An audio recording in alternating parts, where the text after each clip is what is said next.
Thank you. It's my great pleasure to speak to you today about regenerating and rejuvenating skeletal muscle by inhibiting what I call a gerozyme, a pivotal enzyme with a pivotal role in aging and rejuvenation.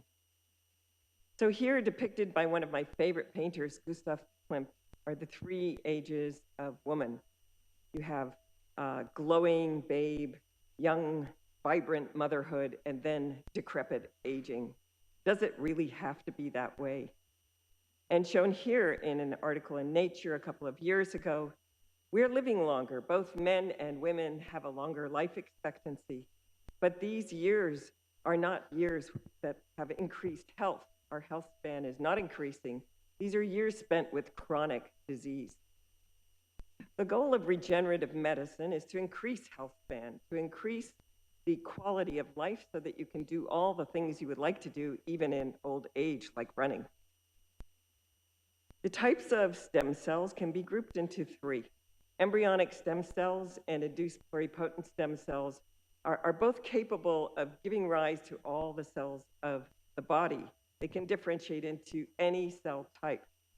The beauty of induced pluripotent cells that were discovered by Shinya Yamanaka, a member of this academy, is that you can take them from any person, from their blood, from their skin. If you overexpress 4 transcription factors, they become pluripotent and capable of doing almost everything an embryonic stem cell does, and you don't need to use an embryo. Adult stem cells, on the other hand, are present in certain tissues and are dedicated to replenishing those specific tissues.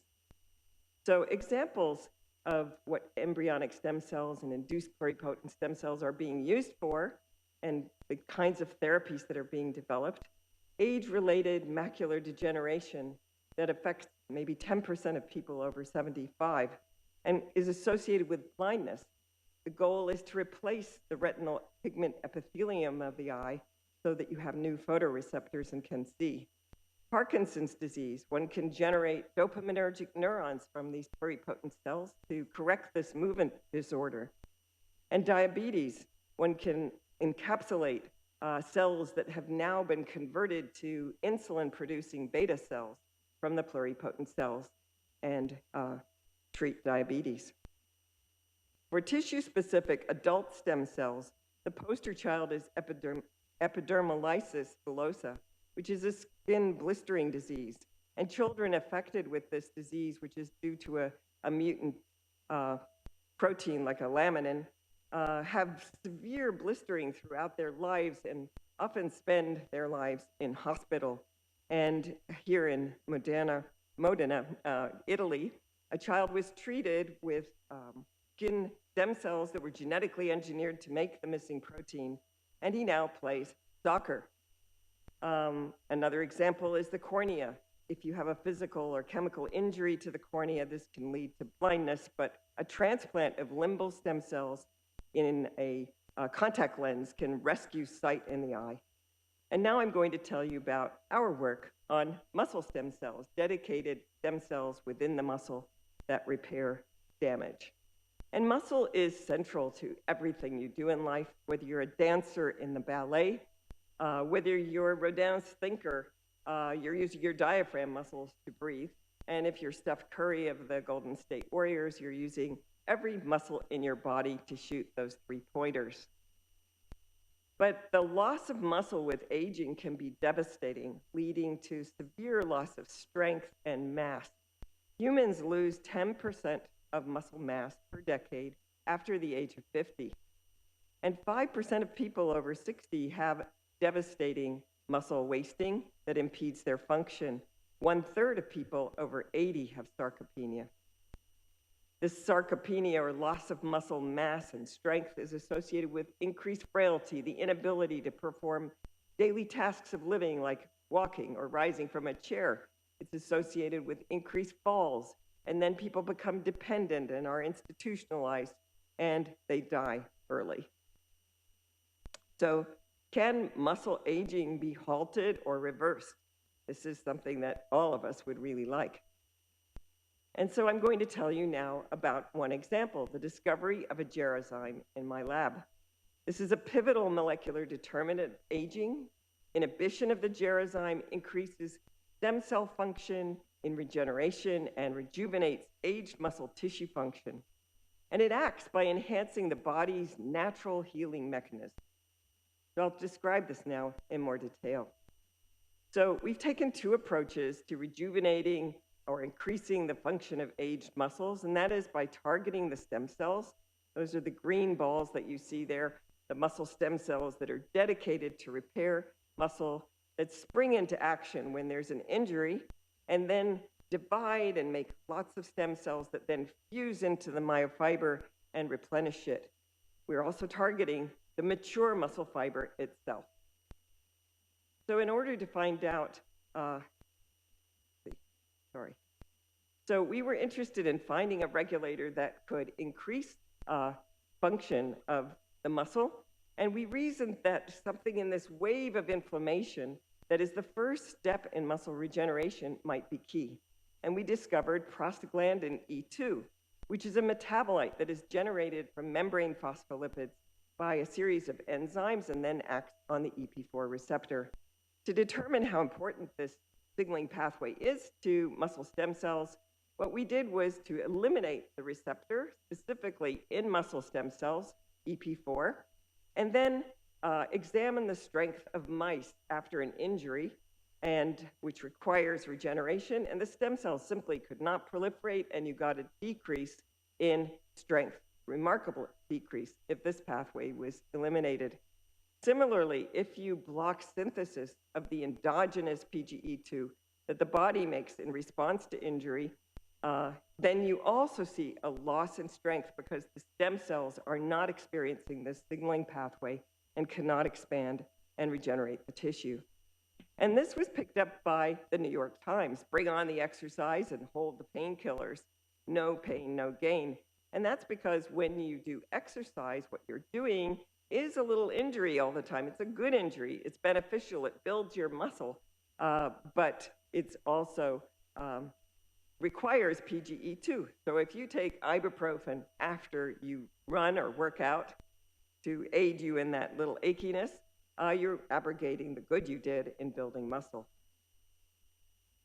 With aging, muscle stem cell function declines, and that's shown here. We were able to isolate stem cells from mice that express luciferase in all of their cells, and when you transplant them, you can see glowing muscles. And you can see very clearly here that if you transplant 10 cells from young versus aged, that the signal markedly declines, and the stem cells are less able to repair the damage. In fact, when we did limiting dilution analysis, we find that 2/3 of the stem cells in aging are dysfunctional. To see whether PGE2, prostaglandin E2, could enhance the function of the aged stem cells, we studied them by time-lapse microscopy. You're looking at single cells in hydrogel microwells. On the left is untreated cell, and on the right are PGE2 treated cell. And you can see very clearly that there is much more cell division and much less cell death. PGE2 promotes proliferation and it blocks cell death. It promotes cell survival. We wondered if we could, instead of promoting the function of just one muscle at a time, have a more global effect on all the muscles of the body. And we reasoned that this might be possible by inhibiting a gerozyme. This 15-PGDH is an enzyme that degrades PGE2. And so we tested this possibility. First, we wanted to see if PGE2 declines with aging, and in fact it does, as you can see here, just about 30%, but it does go down. And you see that this enzyme that degrades PGE2 increases with aging, both in mouse muscles and in human muscles. So we wondered if we inhibit the enzyme's function, whether we could restore PGE2 levels, and you see here that we can. We can restore it back to youthful levels by simply modulating the level of this degrading enzyme or gerozyme. And the consequences of that are quite dramatic. You see here in the aged mice that you have a remarkable increase in muscle mass And we see that for multiple muscles, muscle strength, and endurance also of these aged mice. They run longer time to exhaustion on a treadmill. And this suggests that maybe more than muscle is involved, because running involves probably nerves and diaphragm and heart. So we're actively looking into other tissues. We wondered what this enzyme would do. How pivotal is it? And so we overexpressed it in young muscles by using a gene therapy delivery method. And when we overexpress the enzyme in young muscles, we see that we've increased the enzyme levels. That leads to a reduction in prostaglandin E2. And you see now that force declines and muscle mass declines. So after 1 month of expression of this single protein, this enzyme, the muscles shrink and weaken. So it's really remarkable. One pivotal regulator determines muscle strength and mass. We wondered what the source of the enzyme was, and we found that, in fact, it's made by muscle fibers, as you can see here, by codex immunofluorescence. It's also produced by macrophages within the aged tissue, and this may be the source in other aged tissues as well. How does it have its beneficial effects? So we looked at the tissue, and I think you can see here by electron microscopy the incredible remodeling that occurs in the aged tissue. Here you see an aging, distorted myofibrils. You see these vacuous, enlarged mitochondria. And after 1 month of treatment of aged mice, you now see a restoration of these condensed functional mitochondria that are compact. And the muscle looks very orderly and just like young. I had my 2 children who are not scientists score these and move them, and they grouped the young together with the aged that were treated with SW. And this is due to a number of processes. You have an increase in autophagy, which leads to elimination of deleterious proteins and organelles, and you have an increase in mitochondria. These are the energy sources of the muscle that fuel contraction of the muscle. And you can see here, with aging, you lose expression of the master regulator of mitochondria, PGC1 alpha. It's restored with treatment, and you have a dramatic increase in the numbers of mitochondria, and we scored thousands of micrographs. So in summary, the young muscle here, you see nice orderly myofibrils. With aging, this gerozyme increases in expression that leads to a loss of PGE2. You get this distorted tissue that is less functional and structurally impeded as well. And if you use a small molecule inhibitor or a genetic knockdown of the enzyme, you increase muscle mass and strength. You get an increase in autophagy. Atrogenes, the genes that cause muscle protein degradation, are decline, and TGF-beta signaling, which is also detrimental, declines. And you get a massive increase in mitochondria. So the dual function, or the potency of this pathway, stems from its dual function. We're targeting both the stem cells, the aged stem cells, to promote regeneration, repair of the tissue by capitalizing on the body's natural healing mechanism. We're also targeting the muscle fiber, the mature fiber, and showing that this protein, this single enzyme or gerozyme, is pivotal in determining muscle aging. It's a novel hallmark of aged muscles, maybe a master regulator of muscle aging. And what it does is it simply leads to a physiologic modulation of the metabolite PGE2 to a youthful level. For instance, in 1 month, we see a 15% increase in muscle strength in mice. If that translates to humans, that will be really remarkable. After 50, you lose 10% of your muscle mass per decade, and it's very hard to maintain or build for certain.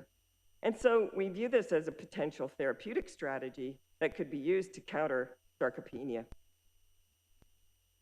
And with that, I just want to acknowledge the team in my lab who have contributed to this work. I've been lucky to have a number of very talented students and postdocs, and my funding sources. Thank you very much.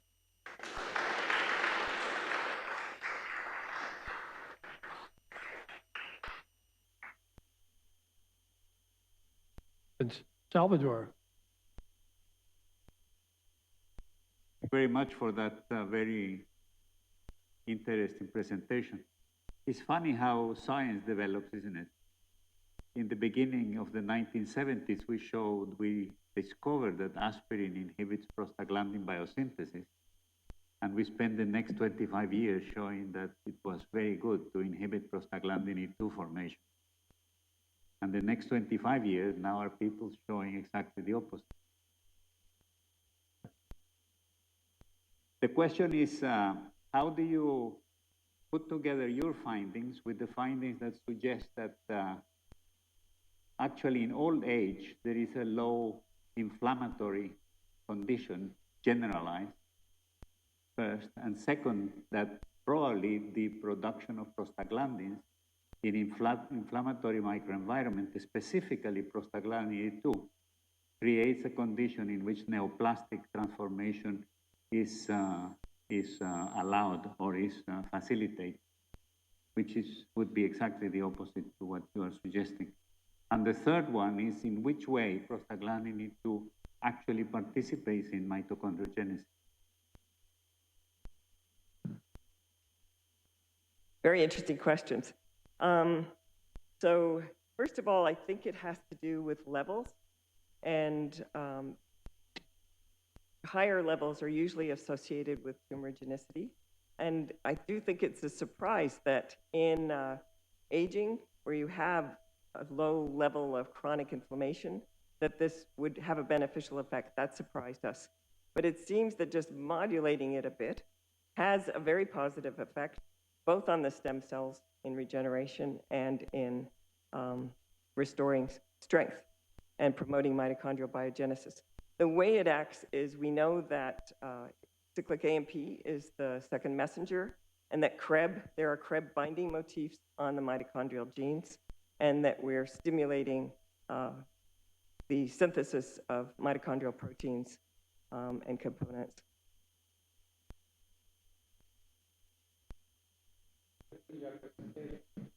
Just, what is the side effect of inhibiting prostaglandin E2 degradation? Do you find any side effect at all in your animal? We have not seen any side effects, and something that I find quite interesting is that there are pedigrees that have been reported in the literature of complete knockout in human families where they lack PGDH completely. We are only inhibiting it partially. And there's no increase in cancer. There is actually no disease associated with later life. What you see is a prenatal defect in digit formation, digit clubbing. So it's a minor defect, and it's a developmental defect early on. And there are several pedigrees that have been reported in different countries. So that's quite reassuring. So I think this modulation is not going to be deleterious, but of course, that we'll see when we get to the clinic.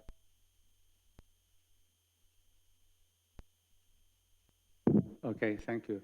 Yeah, during your presentation, I was wondering, why was Gerozyme selected as an evolutionary advantage? What were the benefits originally to have been stated as a character in humans, at least? Are you asking why does PGDH go up with aging? Yeah. And what's the benefit, you're asking? People always ask me that, and I'd like to say that what's the benefit of Alzheimer's and prions and other things that happen with aging? Many things that happen with aging are not necessarily beneficial. I don't know the evolutionary advantages. Yeah. Okay, very good. Francis, you have a question? No? Okay. I have one, Professor Blau, if I may. The the prostaglandin impact that you've observed as it pertains to muscle stem cells, is it isolated to that, or is it impacting other stem cells in some way? From Len Zon's work at Harvard that it promotes hematopoietic stem cells. So that's well known. And we're now investigating whether it also affects other stem cells, which I think it may well.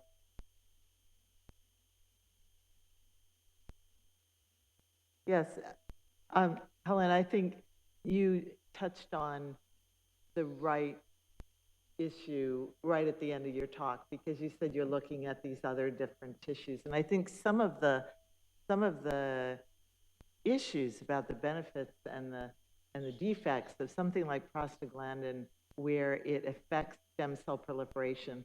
Stem cell proliferation is necessary for wound repair. You have to have it. All of our tissues have to have it, but they also have to know when to quit and when to stop proliferating. And so it doesn't surprise me that some tissues might be prone to tumorigenesis or increased cancer susceptibility, where something like muscle, where there's actually not as much association, cancers are much rarer in muscle, that it might have beneficial effects. And so it ultimately becomes a trade-off, I think, in aging, because we still need to be able to repair our wounds.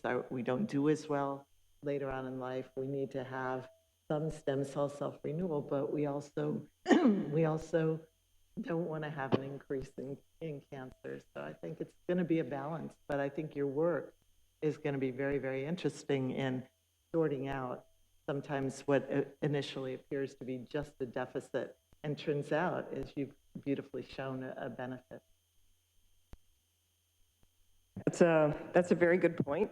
I think that things that speak to its beneficial role, I think it's important dosage and also timing. So we're not giving this chronically because we know the half-life of the drug. So I think a pulsatile delivery makes a difference. It's not continuously high, which is what you see in cancer. And as you say, it's critical for wound healing to have PGE2 expressed. So how one uses this pathway, I think, is going to be crucial to the outcome. Monsignor, please. What is the cause of degeneration of the cell? Do you know what is the reason of this production of cells that are, in some sense, not good? What is the reason of this? There are many transcriptional changes that happen with aging so that the stem cells don't function as well. They're signaling many pathways. And I think as you age, beneficial things decline. So what's interesting about this is it's upstream of many beneficial pathways, and it inactivates many detrimental pathways. But it's pleiotropic aging of the tissue and of the stem cells.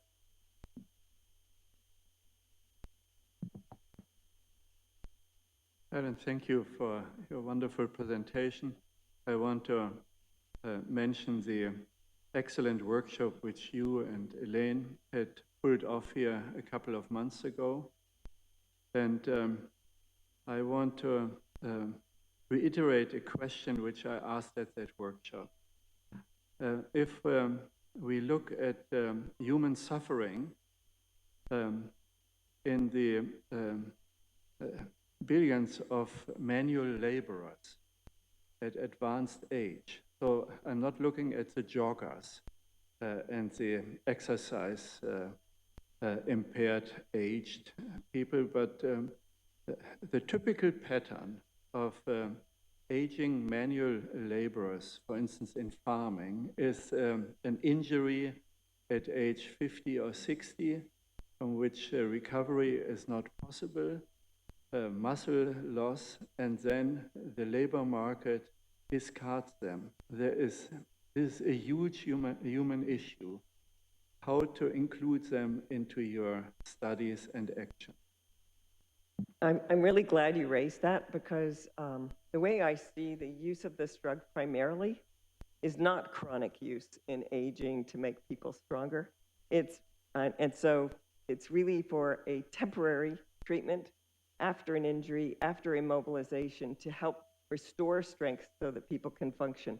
That would then obviate this, concern about cancer as well, because it would not be a chronic treatment, and I should have mentioned that we envision this as temporary. When a person has had COVID and their muscles shrink very quickly if they're inactive, or as you say, the farmer who has an injury and it cannot move for a while.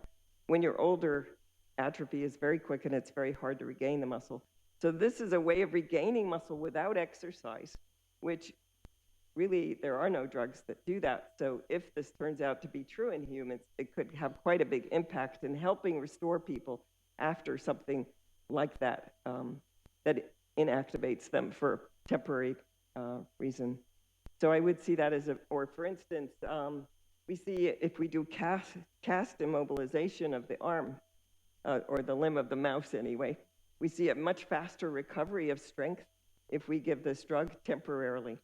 So you can imagine that speaks to the fact that it could be used in this context temporarily. And my hope would be that unlike a stem cell treatment, which is actually very expensive because you have to grow the cells and have quality control, having a drug that targets the stem cells in the tissue and aids their function would be much easier to deliver and could be cheaper and used worldwide. So it would be my vision that this could be universal and used in poorer countries too. That would be one of my major goals.